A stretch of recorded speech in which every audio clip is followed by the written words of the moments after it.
रामपुर नाम के एक बेहद खूबसूरत और हरे भरे गांव में आशुतोष नाम का एक बहुत ही अमीर और प्रतिष्ठित जमींदार रहता था। आशुतोष केवल धन दौलत से अमीर नहीं था, बल्कि उसका हृदय भी सोने जैसा शुद्ध और विशाल था।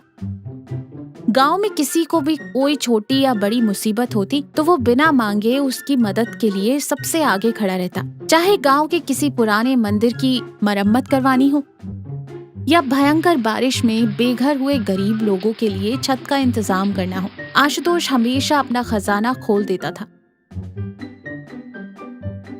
अपनी इसी निस्वार्थ सेवा और दान धर्म के कारण केवल रंगापुरम में ही नहीं, बल्कि आसपास के 10-15 गांव में भी उसकी बहुत इज्जत थी और लोग उसे देवता के समान मानते थे। उसी गांव के दूसरे कोने में लल्लू नाम का एक किसान भी रहता था। लल्लू सिर्फ नाम का ही किसान था, क्योंकि मेहनत और पसीने से उसका कोई वास्ता नहीं था। उसे काम करने में भारी आलस आता था।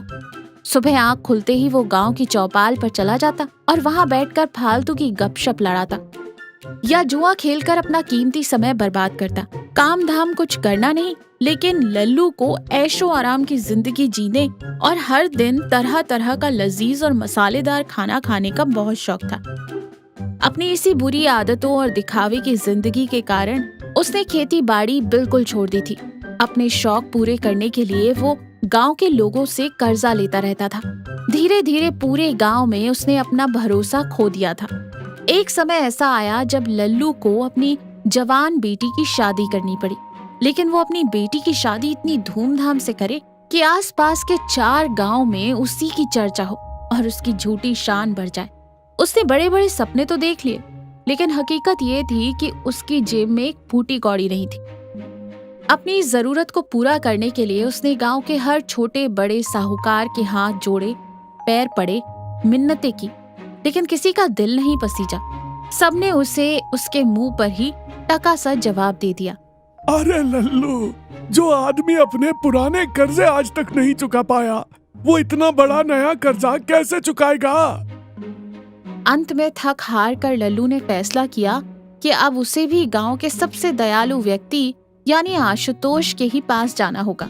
इसलिए उसे सीधे उनके घर जाकर पैसे मांगने में बहुत शर्म और घबराहट महसूस हो रही थी। एक दिन उसे पता चला कि आशुतोष अपने दूर वाले खेतों का मुआयना करने के लिए गए हैं। लल्लू मौका देखकर गांव के बाहर वाले रास्ते पर जाकर उनका इंतजार करने लगा। लल्लू वहां पहुंचा ही था कि अचानक मौसम ने एक बेहद डरावनी करवट ली। सुबह से जो आसमान बिल्कुल साफ और नीला था, वो चंद मिनटों में ही भयानक काले और डरावने बादलों से पूरी तरह घिर गया। देखते ही देखते बर्फीली और तेज हवाएं चलने लगी। थोड़ी ही देर में आसमान को चीरते हुए तेज बिजलियां कड़कने लगी। बादलों की गड़गड़ाहट से पूरी धरती कांपने लगी और मूसलाधार बारिश शुरू हो गई। बारिश इतनी तेज थी कि एक हाथ की दूरी पर खड़ा इंसान भी दिखाई नहीं दे रहा था। उस भयानक तूफान और बारिश से खुद को बचाने के लिए लल्लू जान बचाकर भागा। पास ही गांव के बाहर एक बहुत पुराना और विशाल बरगद का पेड़ था, जिसके नीचे ताड़ के पत्तों से बनी एक पुरानी और जर्जर झोपड़ी थी। लल्लू भागकर हांफते हुए उस अंधेरी और पुरानी झोपड़ी के अंदर घुस गया। बाहर बारिश का कहर लगातार बढ़ता ही जा रहा था। ठंडी हवाओं के कारण लल्लू का पूरा शरीर बुरी तरह कांप रहा था। उस वीरान झोपड़ी में अकेले बैठे बैठे लल्लू के पेट में अब चूहे दौड़ने लगे थे। अपनी पत्नी से खास तौर पर अपने लिए गर्मा गर्म चिकन पराठा बनवाया था। उसने झटपट अपने कपड़ों में छिपा कर रखा वो टिफिन निकाला और उसे खोला। टिफिन खुलते ही उस पुरानी सीलन भरी झोपड़ी में तीखे मसालों और गर्मा गर्म स्वादिष्ट चिकन पराठे की महक फैल गई। लल्लू बाहर के तूफान और अपनी ठंड को भुलाकर बड़े चाव और लालच से वो पराठा खाने लगा। सत्ते पे सत्ता, उसी रास्ते से आशुतोष भी अपने खेतों से गांव की तरफ लौट रहे थे। वो भी इस अचानक हुई मूसलाधार बारिश में बुरी तरह भीग चुके थे। उनके कीमती कपड़े पानी से लथपथ हो गए थे। दूर दूर तक कोई पक्का मकान या दूसरा आसरा न देखकर आशुतोष भी दौड़ते हुए उसी बरगद के पेड़ के नीचे बनी उस पुरानी ताड़ की झोपड़ी में घुस गए।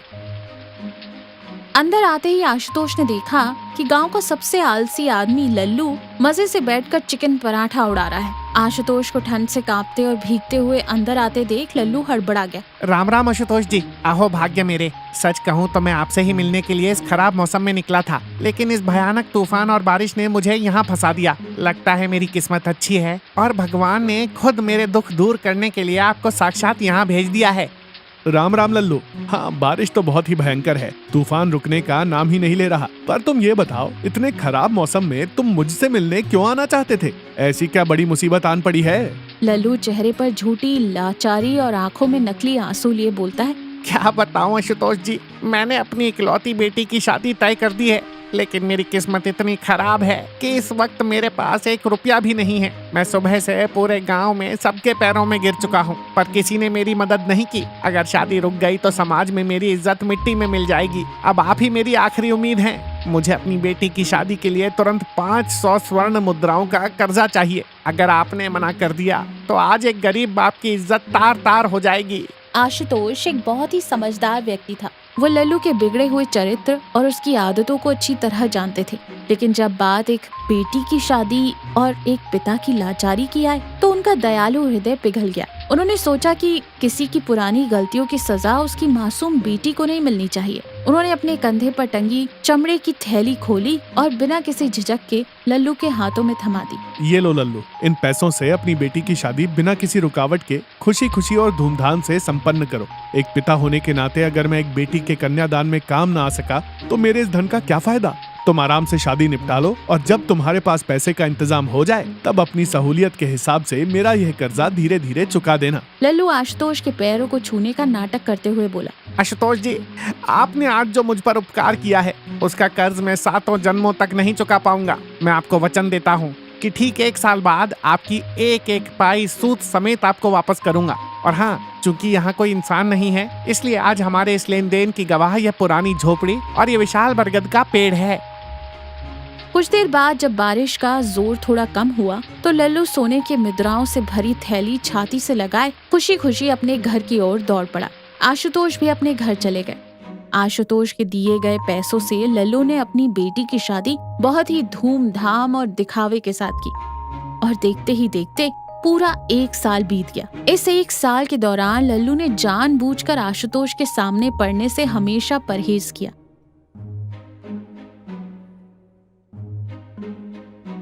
जब वादे का समय खत्म हो गया तो एक दिन सुबह सुबह आशुतोष खुद लल्लू के घर जा पहुंचे।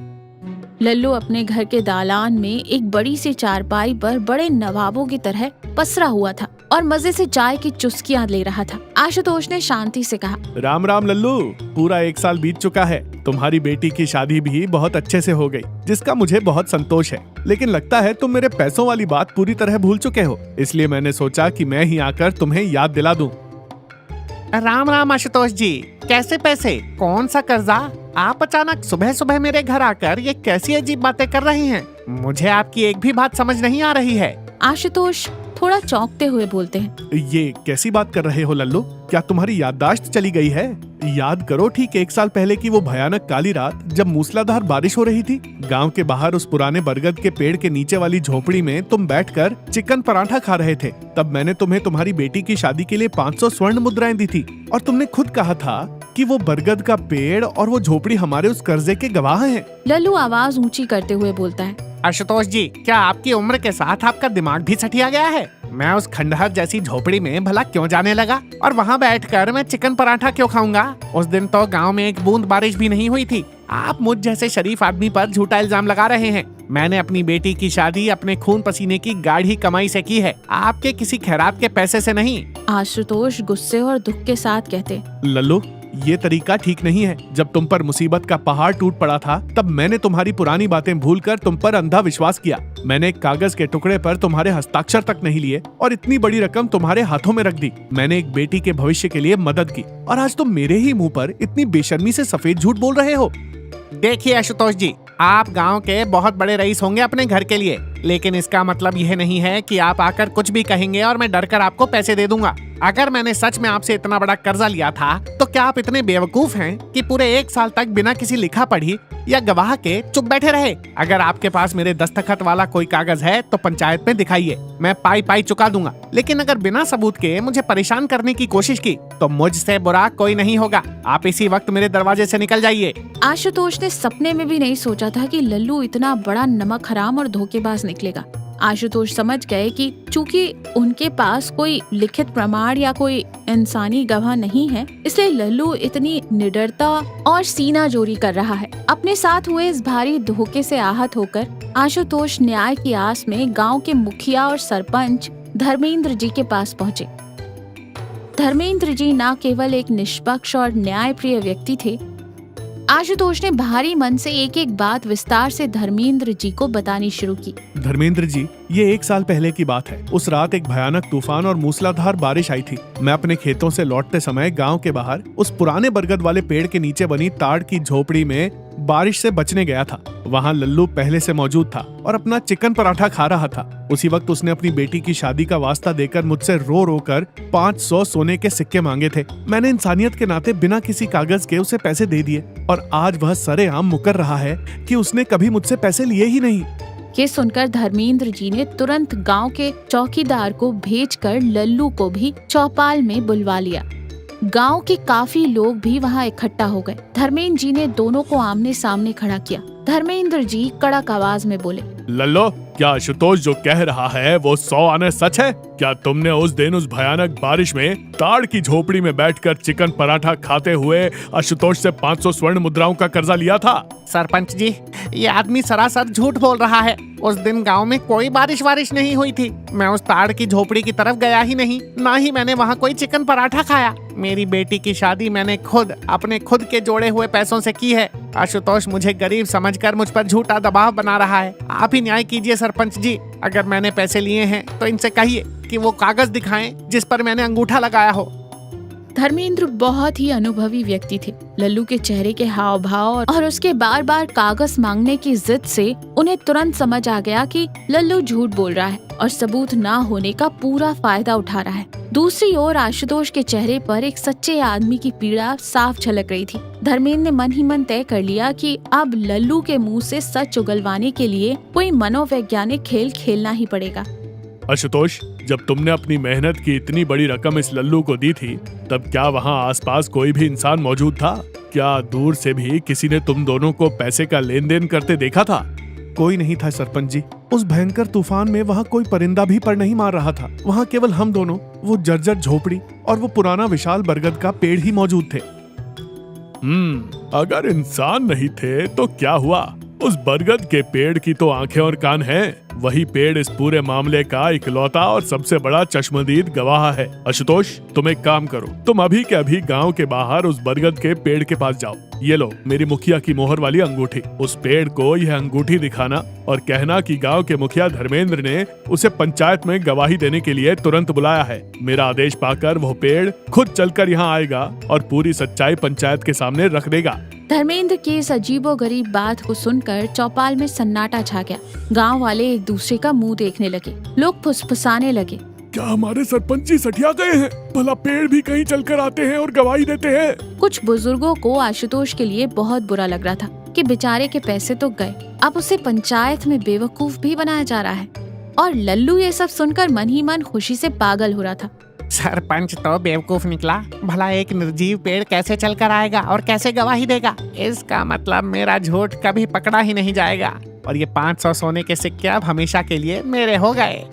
आशुतोष को भी सरपंच की बात अटपटी लगी, लेकिन उन्हें धर्मेंद्र की बुद्धिमानी पर पूरा भरोसा था।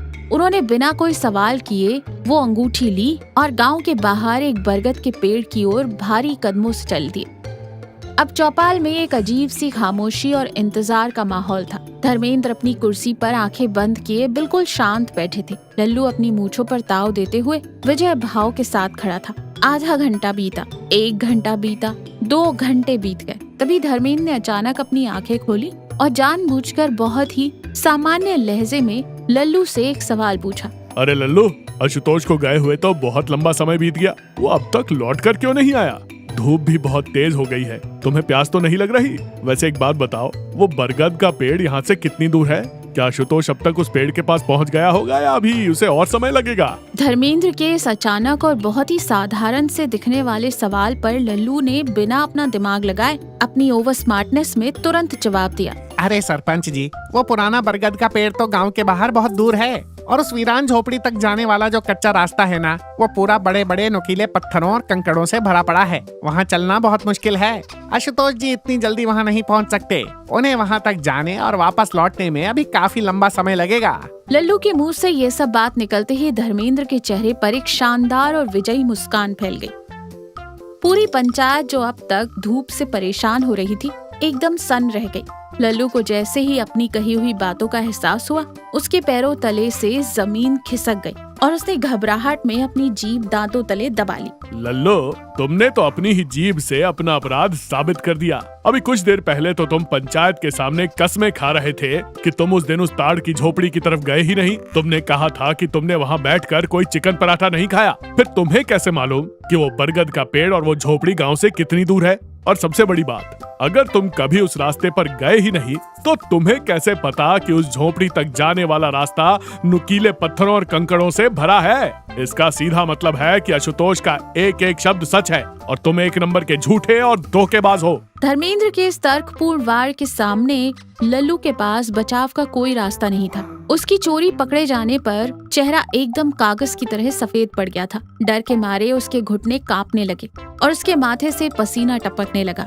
पंचायत में बैठे सभी गांव वालों का खून खौल उठा और वह लल्लू को गालियां देने लगे। अरे ओ नीच इंसान, जिस आदमी ने तेरे बुरे वक्त में तेरी बेटी की इज्जत बचाई, तूने उसी के साथ गद्दारी की। तुझ पर तो थूकना भी पाप है। चारों तरफ से लल्लू पर धिक्कार की बारिश होने लगी। ठीक उसी समय आशुतोष पसीने से लथपथ और थका हुआ पंचायत में वापस लौटा। उसने बहुत ही उदास नजरों से धर्मेंद्र की ओर देखा और मायूस स्वर में कहा, सरपंच जी, मैंने आपके कहे अनुसार उस बरगद के पेड़ को आपकी मोहर वाली अंगूठी दिखाई और बहुत मिन्नतें की कि वह गवाही देने चले, लेकिन वह पेड़ अपनी जगह से 1 इंच भी नहीं हिला और ना ही उसने कोई जवाब दिया। मुझे माफ कीजिएगा, मैं यह न्याय की लड़ाई हार गया। तुम हारे नहीं हो मेरे दोस्त आशुतोष, बल्कि तुम पूरी तरह से जीत गए हो। तुम जिस काम के लिए गए थे वह 100% सफल हुआ। वह बरगद का पेड़ खुद चलकर यहाँ नहीं आया तो क्या हुआ? उसने अपनी गवाही इस धोखेबाज लल्लू के मुंह से ही हम तक पहुँचा दी है। लल्लू का सारा झूठ बेनकाब हो चुका है और आज सत्य की जीत हुई है। ये सुनते ही लल्लू की बची कुची हिम्मत भी टूट गई। वो रोते और गिड़गिड़ाते हुए सीधा दौड़कर धर्मेंद्र और आशुतोष के पैरों पर गिर पड़ा। मुझे माफ कर दीजिए सरपंच जी, मुझे माफ कर दीजिए आशुतोष जी। मेरे लालची दिमाग में शैतान बैठ गया था। आपने मेरी बेटी के कन्यादान के समय मेरी मदद की और मैंने एक नमक हराम कुत्ते की तरह आपको ही धोखा दिया। कृपया मुझे पुलिस के हवाले मत कीजिए या जेल मत भेजिए। मैं आज ही अपना खेत और घर गिरवी रखकर या बेचकर आशुतोष जी की पाई पूरे ब्याज के साथ वापस कर दूंगा। मुझे एक मौका दे दीजिए। धर्मेंद्र ने लल्लू की उस पर बहुत भारी जुर्माना लगाया। अगले ही दिन लल्लू को अपनी संपत्ति बेचकर आशुतोष के पूरे 500 स्वर्ण के सिक्के, उस पर लगा भारी ब्याज सब चुकाना पड़ा। आशुतोष ने अपनी रकम वापस मिलने पर सरपंच धर्मेंद्र की इस गहरी कृतज्ञता व्यक्त की। पूरे गांव ने धर्मेंद्र के इस अनोखे फैसले और उनकी बुद्धिमानी की जमकर तारीफ की और ये किस्सा हमेशा के लिए गांव की कहानियों में अमर हो गया।